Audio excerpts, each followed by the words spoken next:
जो आज ये विजय रथ है 2.0, इसमें मेरी तरफ से भी आप लोगों का बहुत बहुत स्वागत है। Thank you.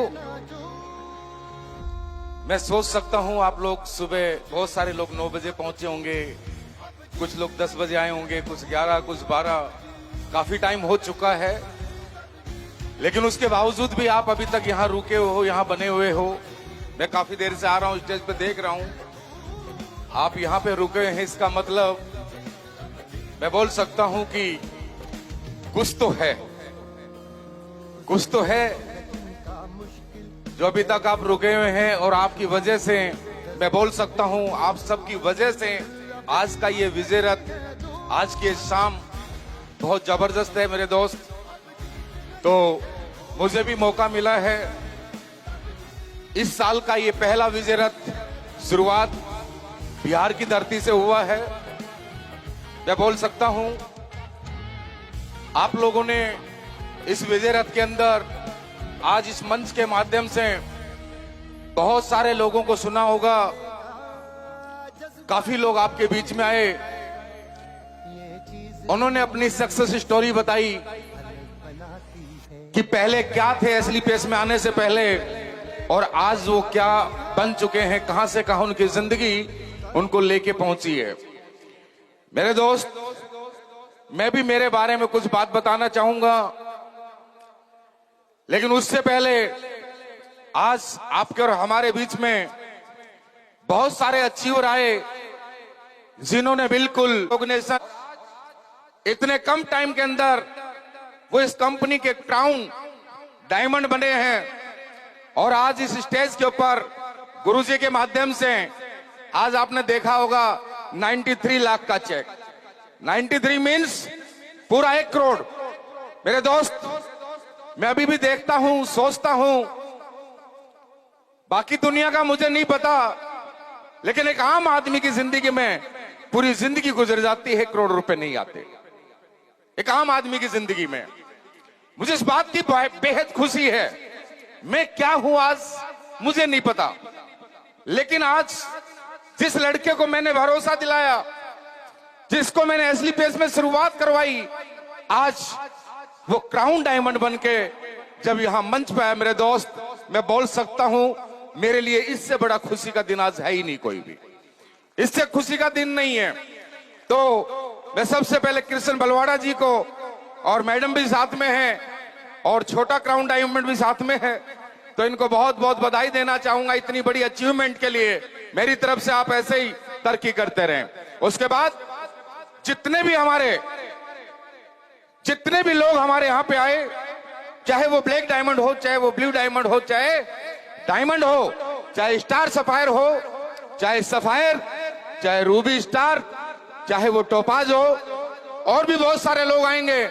तो मेरी तरफ से आज के इस प्रोग्राम में उन तमाम लोगों को और आपके पूरे परिवार को इस अचीवमेंट के लिए, इस रिकॉग्निशन के लिए, इस मान सम्मान के लिए ढेर सारी शुभकामनाएं। बहुत बहुत बधाई हो आप लोगों को। मेरे दोस्त, अगर मैं मेरे बारे में बात करूं, बहुत सारे लोग आज, मैं एक बार पूछना चाहता हूं, क्योंकि नजर तो नहीं आ रहा, 2 किलोमीटर तक बैठे हुए लोग यहां पे, चेहरे नजर नहीं आ रहे, लेकिन मैं पूछना चाहता हूं, पहली बार इस टाइप का प्रोग्राम में शामिल होने का या देखने का मौका मिला, कितने लोग हैं जो पहली बार आए हैं? बहुत बहुत। मेरे दोस्त, मैं बोलूंगा, आज आप लोग पहली बार आए हो। आज मैं पटना में, मैं चीफ गेस्ट नहीं हूं, मैं बोलता हूं आप हमारे चीफ गेस्ट यार, आप हमारे चीफ गेस्ट जो अभी तक साथ बने हुए हो, तो मैं चाहूंगा आज इनके लिए एक जबरदस्त ताली होनी चाहिए, इनके लिए ताली होनी चाहिए। मेरे दोस्त, मैं अगर अपने बारे में बात करूं, काफी लोग आए, मैंने उनको सुना, मैं बीच बीच में थोड़ा इमोशनल भी हो जाता हूं।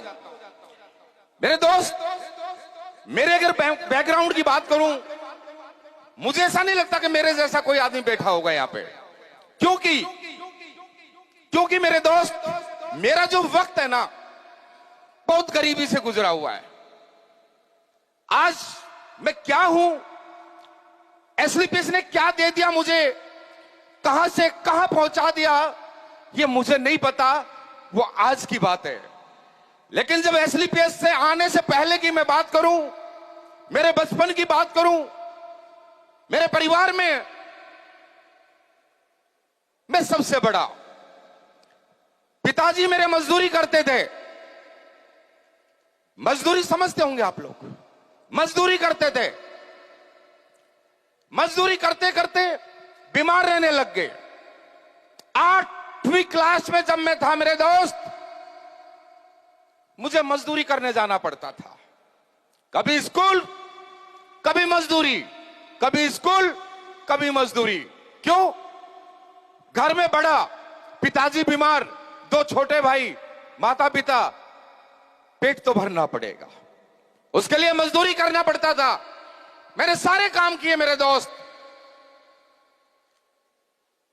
मजदूरी करते करते मैंने बहुत मुश्किल से 10th क्लास पास की और मुझे आर्मी में जाने का मौका मिला। वो दिन भी मेरे लिए बहुत खुशी का दिन था। उस दिन मैं और मेरा परिवार बहुत ज्यादा खुश थे। क्यों? हमने वो वक्त देखा कि कभी कभी रोटी मिलती थी, कभी एक वक्त की रोटी भी नसीब नहीं होती थी। नाम मेरा नसीब खान जरूर है, रोटी नसीब नहीं होती थी मेरे दोस्त। कभी कभी ऐसा दौर वक्त देखा मैंने। लेकिन आर्मी में जाने के बाद, आर्मी में जाने के बाद क्यों खुश हुए हम कि हां, कम से कम आज के बाद 2 वक्त की रोटी के लिए तो मोहताज नहीं रहना पड़ेगा। वो तो कंफर्म हो चुकी। 20 साल 4 महीने मैंने नौकरी की है आर्मी में। और जब मैं आर्मी में गया, बिल्कुल, आज भले ही मैं सूट बूट में हूं, लेकिन जब मैं आर्मी में गया, कच्ची झोपड़ी थी हमारे पास, कच्चा मकान था, सिंगल एक कच्चा मकान, छत नहीं थी उसके ऊपर, आरसी जिसको बोलते हैं, कच्चा मकान था। मैं आर्मी में चला गया, चलता रहा चलता रहा चलता रहा। मेरे दोस्त, मैं सैल्यूट करता हूं आर्मी को, मैं गलत नहीं बोलूंगा, लेकिन आपको पता है एक नौकरी से एक परिवार का गुजारा बड़ा मुश्किल होता है, जिसकी वजह, और उसके साथ साथ पिताजी बीमार और मेरी माताजी बीमार। ये तो उस मालिक की मर्जी है। शाम का वक्त है, मैं झूठ नहीं बोल रहा हूं, मेरी बात पे यकीन करना मेरे दोस्त। मैं आर्मी 20 साल 4 महीने नौकरी करने के बाद भी जब मैं रिटायरमेंट लेके आया, मेरे ऊपर कर्ज था। 4.5 लाख रुपए मैंने कर्ज के उतारे। कुछ पैसा मैंने अपने बच्चों की पढ़ाई में लगाया। तो मैं आर्मी में रहते हुए इतना पैसा नहीं था। मेरी जिंदगी मैंने 2 मकान, 2 घर बनाए। मैं आज भी बोलता हूं, मेरे गांव में एक घर को तो आज भी प्लास्टर नहीं है, प्लास्टर नहीं है, आज भी वैसा ही है। तो जब मैं रिटायरमेंट लेके आया, उससे पहले मैं एक बार छुट्टी आया हुआ था। मैं आज आप लोगों को बताता हूं। पिताजी बीमार थे, बहुत सीरियस चल रहे थे, और पिताजी ने बोला, मेरे को बुलाया, बोला बेटा इधर आओ। भावुक हो गए। मैं बोला क्या बात है?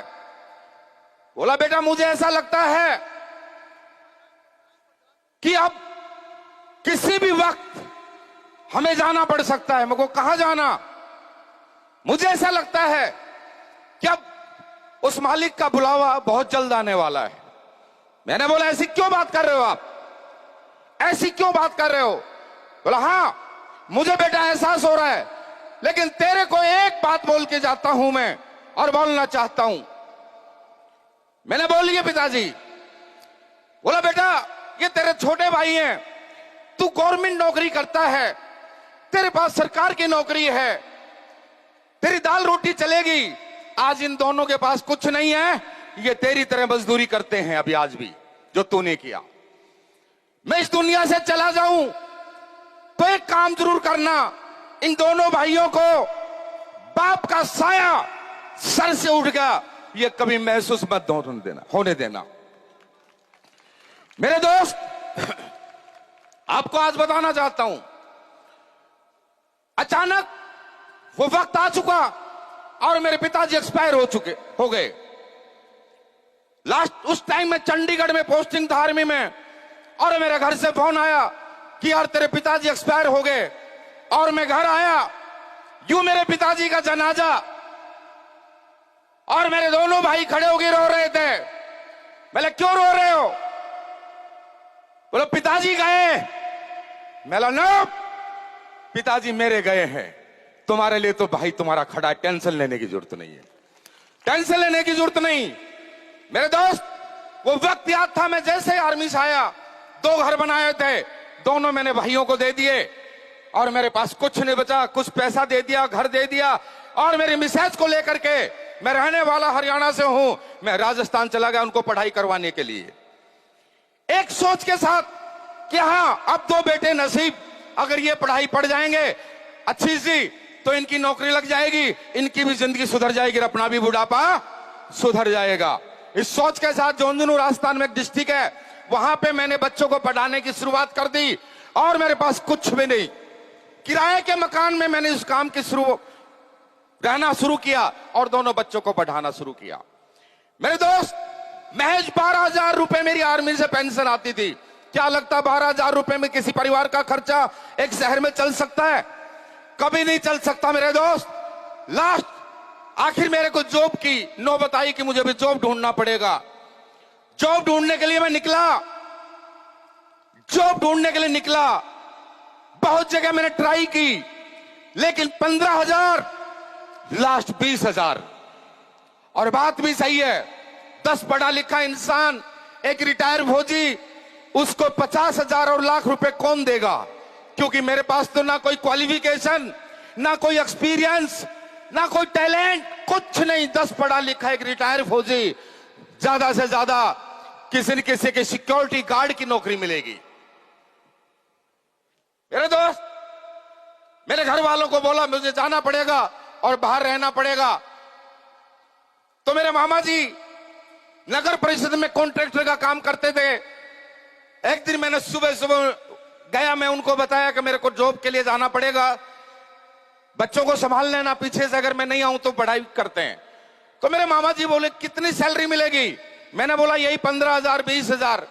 बोला तुम एक काम करो, मेरे साथ रहो, ये 15,000 तुम्हें मैं दूंगा महीना। मेरे दोस्त, 12,000 पेंशन, कभी मामा जी 15 देते थे, कभी 10,000 देते थे, कभी नहीं भी मिलता था। बस यूं मान लीजिए घर का खर्चा चलता था। 4 घंटे नहीं सो पाता था मैं, बड़ी चिंता होती थी मेरे को, यार क्या होगा नसीब। बचपन से मजदूरी कर ली, 20 साल 4 महीने आर्मी का सबसे हार्ड काम कर लिया, कठिन से कठिन काम कर लिया, जहां पे जान भी जा सकती है। और आज कुछ नहीं हमारे पास। क्या होगा? कैसे इन बच्चों की शादी करेंगे? कैसे इन बच्चों की पढ़ाई होगी? लेकिन आप लोगों ने सुना होगा, वो जब मालिक देता है तो छप्पर फाड़ के देता है। कितने लोगों ने सुना ये बात? हाजी, अच्छा ये कितने लोगों ने देखा कि छप्पर फटता हुआ? देखा? छप्पर नहीं फटता भाई। परमात्मा मालिक, वो रब जिस रूप में मानते हैं, वो हमें एक जरिया देता है। छप्पर नहीं फटता, एक माध्यम देता है, एक जरिया देता है। और एक दिन इंसान का, मैं इंसान नहीं, वो देवता रूपी इंसान है, देवता रूपी इंसान। और शायद मैं उनका कभी एहसान चुका भी नहीं पाऊंगा। इतना बड़ा एहसान मेरे ऊपर कर रखा कि मैं चुका नहीं सकता, मेरी औकात नहीं है। उनका एक दिन फोन आया, बोले क्या कर रहे हो? मैंने बोला हेलो, एटीट्यूड, ठेकेदारी करता हूं। और हालत मुझे पता था, मैं नहीं मिला। एक दिन खुद चला के आगे उनको कहीं जाना था, बीच रास्ते में से वो झुंझुनू डिस्ट्रिक्ट भी पड़ता था, और उनका फोन आया, कहां हो? मैं तो झुंझुनू हूं। बोला मैं भी झुंझुनू हूं, आजा। मुलाकात हुई। और मेरे दोस्त, आज से 9.5 साल पहले आप क्या सोच रहे हैं? आप करेंगे नहीं करेंगे, नेगेटिव पॉजिटिव क्या कर, मुझे कुछ नहीं लेना देना, वो आपकी मर्जी है। करो तो मर्जी, ना करो तो मर्जी, मैं कुछ ज्ञान देने नहीं आया हूं आपको। अब सब मैच्योर हैं, कोई भी बच्चा नहीं बैठा, कि मैं आपको ज्ञान दूं। मेरे दोस्त, 9.5 साल पहले मेरे को उस इंसान ने प्लान दिखाया एचडीपीएस का। मेरी सारी उम्मीदें टूट चुकी थी। जब प्लान देखा तो एक बात समझ में आ गई कि हाँ नसीब, अब ऐसा लगा कि अब कुछ जिंदगी में हो सकता है। और मेरे दोस्त, मैंने डिसीजन लिया और काम की शुरुआत की। और काम करते करते करते आज मुझे 9.5 साल हो गए। और 9.5 साल में मैं आपको बताना चाहूंगा, ज्यादा तो नहीं किया है, लेकिन यहां से 25 करोड़ रुपए का अचीवमेंट ले चुका हूं मैं 9.5 साल में। आज महीने की अगर मैं बात करूं तो 40 से 45 लाख रुपए की मेरी मंथ की एवरेज आती है। इसके बाद बताने की जरूरत नहीं है। अब छोटा मोटा मकान घर भी बनाया होगा, गाड़ी भी है मेरे पास, रेंज रोवर 1 करोड़ की। तो ये कोई बड़ी बात नहीं है। बड़ी बात ये है मेरे दोस्त, बड़ी बात ये है, मैं खुश नसीब हूं।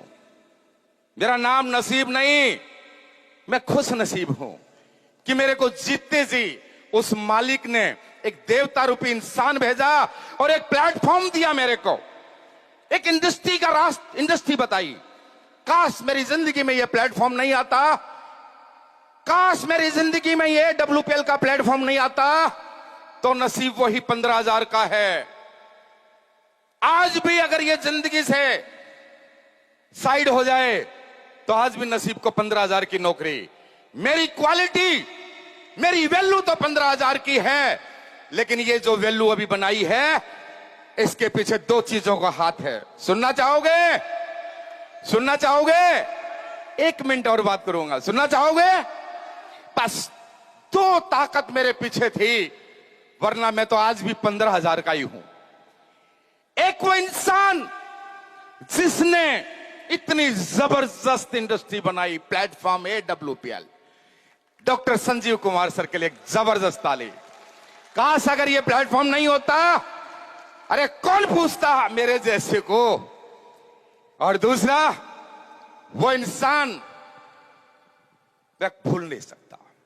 और खुश नसीब हूं, मुझे साथ रहने का मौका मिलता, मैं बहुत एक्साइटेड रहता हूं। इस इंडस्ट्री के पहचान की जरूरत है क्या यार? उन इंसान की पहचान बताने की जरूरत नहीं। अरे इस इंडस्ट्री के बेताज बादशाह किंग के नाम से आज उनको पहचान बताने की जरूरत है। और वो मेरे गुरु और कहीं न कहीं आपके भी है, महागुरु जी महिपाल सर, जिन्होंने मुझे प्लान दिखाया। अरे प्लान ही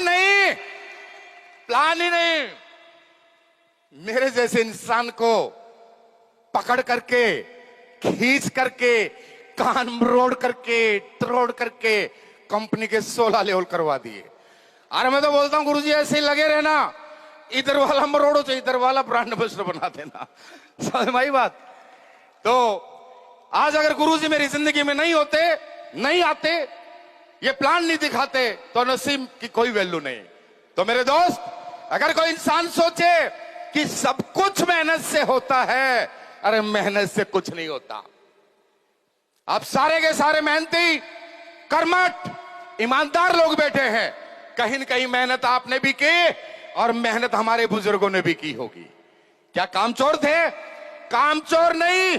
अगर इंसान की जिंदगी में अगर कुछ होता है तो उसकी वैल्यू प्लेटफॉर्म की वैल्यू होती है। मेरे दोस्त, बहुत खुश नसीब है आप और हम।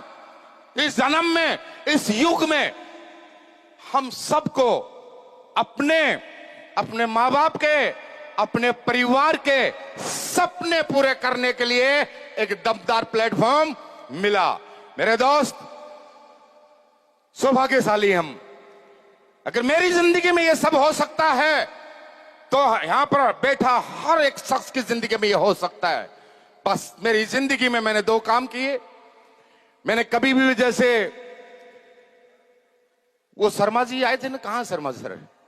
अभी शर्मा जी बोलते हैं कि मैं नौकरी करता था, वहां कोई जाट थे और मैं ऑर्डर नहीं, तो भैया कहां शर्मा जी? यहां भी पड़ोस में बैठे ना, गुरुजी भी जाट ही हैं, अब भी जाट ही बना रहे हैं आपको, ठीक है। तो भैया धन्य हो ऐसे गुरु, ऐसे मेंटर्स। लेकिन हां, विश्वास सबसे बड़ी चीज है। विश्वास सबसे बड़ी चीज है। अगर विश्वास है तो सब कुछ है, और विश्वास नहीं तो कुछ भी नहीं है।